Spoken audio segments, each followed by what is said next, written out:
agay. For today's video, kay bugha ginagmay bilang kadagko, pahungaw dagko. Kay karon mang adlaw, ipabugha man ta. So, magbugha ta, di magtinapulan ha. Di kay magsigig dit sa uyab. Resulta, way kahoy. Unya ang sa isugdod, TL, bagtak ninyo. Pag tinapulan sa bugha, yun dapat. Teknik para makabugha.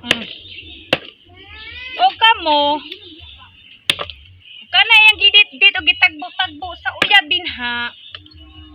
Inyo pa nagidala ang inyong uyab sa inyo ang balay o gipabugha. Malipay imong mama. Ay, ang sagod ka. Dapat high-tech ng panahon na. Di kay tagbo-tagbo lang mo niya. O sa ligbit-bit. Kanay at tumoy sa iyong uyab.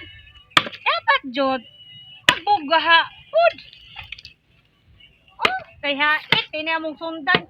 Sa panagiyon sa kumama nga hait ang sundan. Pero pila man kadok-dok na ko. Wa pa man hindi putol. Punta na. Imagine rin na ba nga imo anang ek. Ha? Gibuaan ang kuli mo. Unsa gitato ko nimo sa una. Giatik ra ko nimo sa una. Ay paninood. Giatik ra ko nimo sa una. Achay. Kita mga waiter kaniya na no.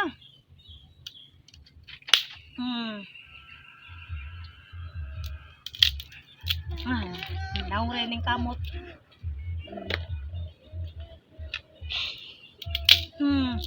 Dili magtinapulan.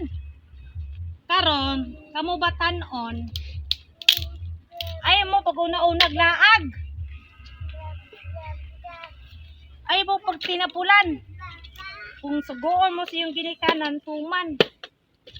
Di kay bingon ra padayon og uban kay bata, gipahayon. Nya ako pahuboghaon. Ay normal. Dili looy ang tawo nga gipahago. O ikaw gipahago. Ang looy nga budako kag walay nabalaan.